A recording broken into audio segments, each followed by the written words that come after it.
Hello guys, good morning, welcome back to my new blog. আশা করি তোমরা খুব ভালো আছো, সুস্থ আছো। আমিও ভালো আছি, সুস্থ আছি। বরাবরের মতো একটু চাপে আছে। থাম্বনেল টাইটেল দেখে বুঝিয়ে গেছো আজকের ব্লগটা কী হতে চলেছে। তো আজকের ব্লগটা খুব ইন্টারেস্টিং ব্লগ, দেখলে বুঝতেই পারবে। তোমাদের গ্রামে, পাড়ায় বা শহরের সব জায়গাতেই এই জিনিসটা হয়েই থাকে। কারো পাড়াতে হরি পুজো বা মৎস্যব এই রকম নানান কথায় পরিচিত। আমাদের এখানে মৎস্যব বসেছিল, ঠিক বৈশাখ জ্যৈষ্ঠ করে মৎস্যবটা বসেছিল। তখন বুঝতেই পারছো কত গরম আর রোদ্দুর, 2024-এই কত রোদ্দুর। আর যেহেতু আমার ছেলের আমাদের পাড়ার হরি মন্দিরে আমার ছেলের মানত ছিল যে আমার ছেলে যদি সুস্থভাবে হয়ে যায়, আমার ছেলের ওজনের বাতাসা দেবো আর আমি ডন্ডি কাটবো। তো এই যে আমি ডন্ডি কাটা শুরু করে দিয়েছি। আর আমার ছেলের ওজনের বাতাসাটা তোমাদের বলেই দিই, আমার ছেলে কত হয়েছিল, 15 কেজি মতো হয়েছিল। তো 15 কেজি বাতাসা হরিলোড দেওয়া হয়েছে। আর আমাদের এখানে রাস্তাঘাট এত খারাপ বলার মতো নয়। রাস্তাঘাট দেখলেই তোমরা বুঝতে পারবে। আর তার মধ্যে রাস্তা যা গরম হয়ে রয়েছে, মানুষ তো খালি পায়ে হাঁটতে পারে না, সেখানে আমরা শুয়ে শুয়ে যাচ্ছি। তো কি বলবো, পিঠ পা পিঠ তো পুরো গরমে ফোসকা পড়ে গেছে, আর পা তো পুরো ছড়ে গেছে, যেহেতু রাস্তাঘাট ভালো নয়। আর প্রচুর প্রচুর কষ্ট হয়েছে এই গরমেতে।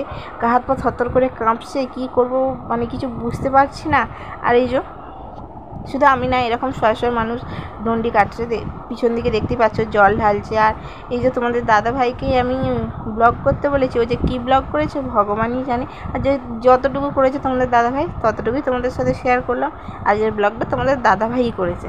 তো এই যে ডন্ডি কাটা প্রায় শেষের পথে। এবারে আমরা যাব, পুষ্পাঞ্জলি দেবো, দিয়ে আমরা বাড়ির দিকে যাব। তারপর তোমাদের দাদাভাই ডন্ডি কাটার পর আমি বাড়িতে যেহেতু চলে যাব, তোমাদের দাদাভাই এখানে হরিলোড দিয়ে তারপরে বাড়িতে আসবে।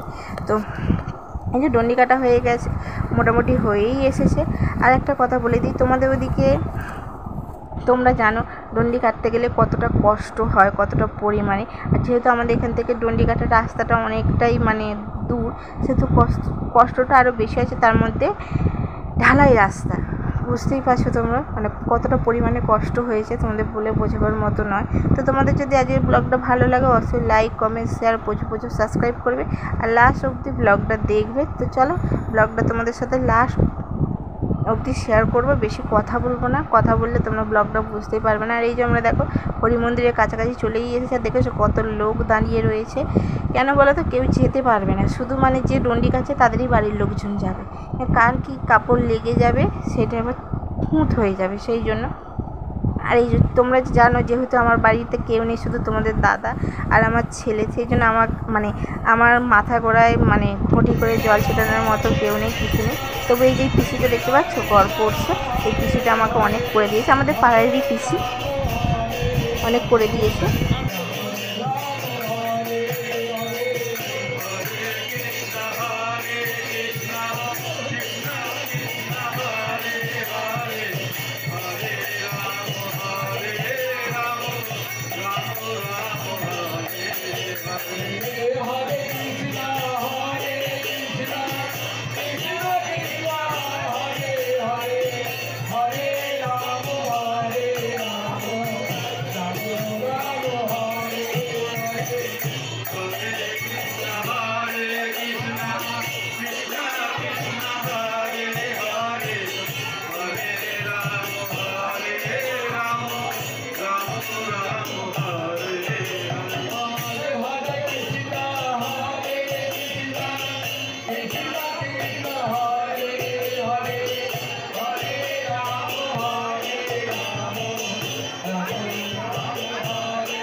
পুষ্পাঞ্জলি আরে দিয়ে আমি বাড়িতে চলে গেছিলাম। তোমাদের দাদাভাই যে ছেলেকে ওজন করে হরিলোটের বাতাসা সরিয়ে বাড়িতে চলে এসেছে। তো আজকের ব্লগ এই পর্যন্তই। আশা করি ভালো লাগলে তোমরা লাইক, কমেন্ট, শেয়ার, প্রচুর সাবস্ক্রাইব করবে, কমেন্ট করতে অবশ্যই ভুলবেন।